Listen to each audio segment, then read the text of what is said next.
with India and its development agenda is to make partnerships with India's powerful state leaders, charismatic, powerful state leaders who can get the job done. And to that end, I think energy, which we haven't done a good job of communicating that either in India or in the United States, but the United States and India have one of the most extensive cooperation on energy of any two countries on the planet. And it really is a partnership. And the flagship program, of course, is called the Partnership to Advance Clean Energy, and that involves a variety of cleaner fossil energies in it.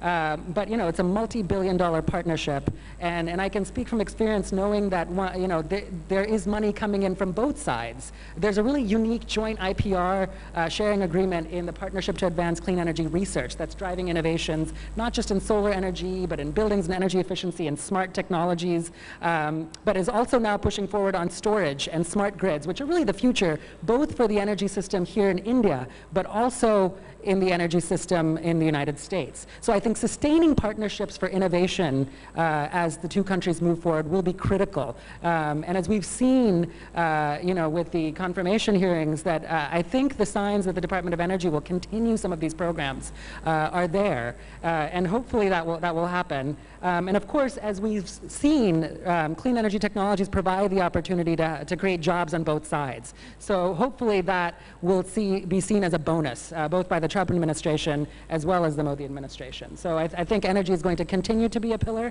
and should continue to be a pillar. Thank you. Thank you. Thank you, Karthikeya. Now, I just wanted to go back to the three panelists to conduct this discussion between ourselves. You suggested Mr. Trump is a businessman. So he's asking every country, what's in it for me? That is not just about you, but what is in it for me?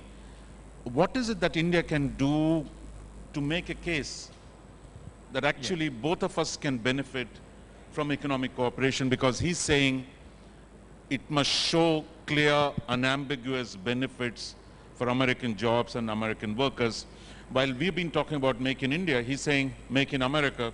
So how do you reconcile the competing interests at this point of time? Thank you, Raj, for that question. There are two perspectives that I have, or two different ways in which I want to answer that question. The first one is in respect to the IT industry itself.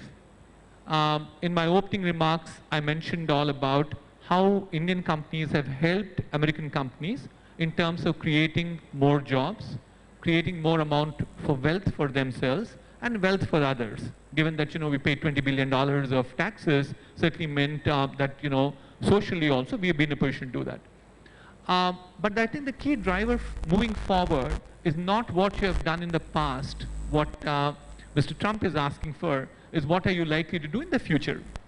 So as an industry, since I also represent the industry body at this point of time, what we are trying to put together at this juncture is how many more jobs can we create in United States? Because he says create more jobs here, hire American.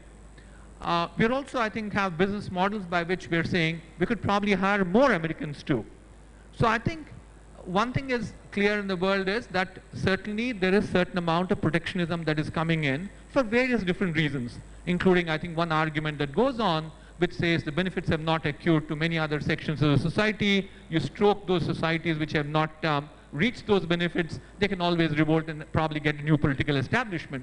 So since that is the flavor of the season at this point of time, given whatever constructs you have in front of you, you should still find a solution. And the solution that we believe in terms of industry at this point of time is two-pronged. One is making sure that we will create more amount of jobs locally, and the second one is make sure that we create new business models which will probably be still attractive. The second question, Make in India versus America first, is there a dichotomy between them? I think not necessarily true, because what we see is that with these new technologies, the amount of effort that's required in terms of making them work, I can talk about technologies, but those technologies are not just going to be open CSAM and they would work for you.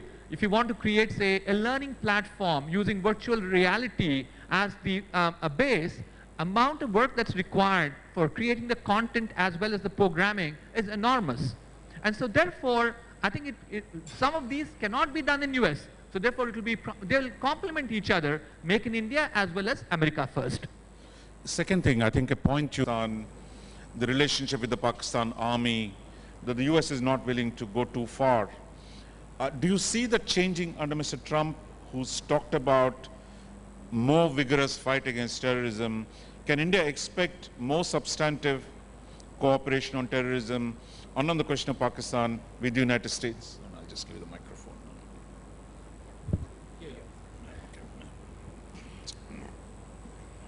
Certainly, I would expect that U.S.-India counterterrorism cooperation would increase under a Trump administration. This is clearly a #1 priority, and there are, so many areas where the two sides can cooperate, whether it be sharing intelligence, technologies aimed at protecting each homeland, and this has been happening, but I would expect there to be more breakthroughs, more technology sharing, more trust, more confidence that would lead to greater information sharing. I think that, because of the priority of tackling the terrorism issue, there will be no way to avoid the very dangerous terrorist haven that we find in Pakistan. And of course, India being Pakistan's neighbor, is obviously concerned about this as well. So I certainly think there will be more cooperation between the two sides. And hopefully the new Homeland Security Secretary, General Kelly, will be visiting India very soon to start this dialogue and get it off the ground quickly. But I also wanted to mention the strategic relationship and how that is going to lead to more defense cooperation, probably more defense deals, as the U.S. looks to increase interoperability and cooperation with India on all fronts, whether it be naval cooperation and other areas. So I think there's going to be a lot of synergies between the two countries and between the two leaders. I think you'll find synergies between President Trump and Prime Minister Modi that will redound to the benefit of this overall strategic partnership. And so yeah, I think that in terms of the defense relationship, defense deals, you'll find a lot of synergies and areas for cooperation. Dr. Reddy talked about some of the economic synergies that will be there as well. But I think the strategic relationship probably will become even more of a priority. Under the Obama administration, you had sort of 40 dialogues, I think, sort of a plethora of different kinds of dialogues. But when it comes to the strategic issues, I think you'll find a very focused Trump team and working very closely with India on some of the most important problems that we face in the world. Thank you, Lisa, for that optimistic view of how India and the US can expand on defense cooperation. You remember the Chief Minister, Mr. Naidu, talked about Andhra, the special capacities that have been created in the high technology sectors, especially on defense and aerospace. We hope that we can build on that. And we also hope to see you play a big role with the next administration. Maybe you'll have a personal role in shaping the future of India-US relationship. But I think we've absolutely run out of time. Let me just close by saying, I think the message from Mr. Trump is America is changing. I think we don't have a vote in the US elections. We got to accept and deal with what the US does.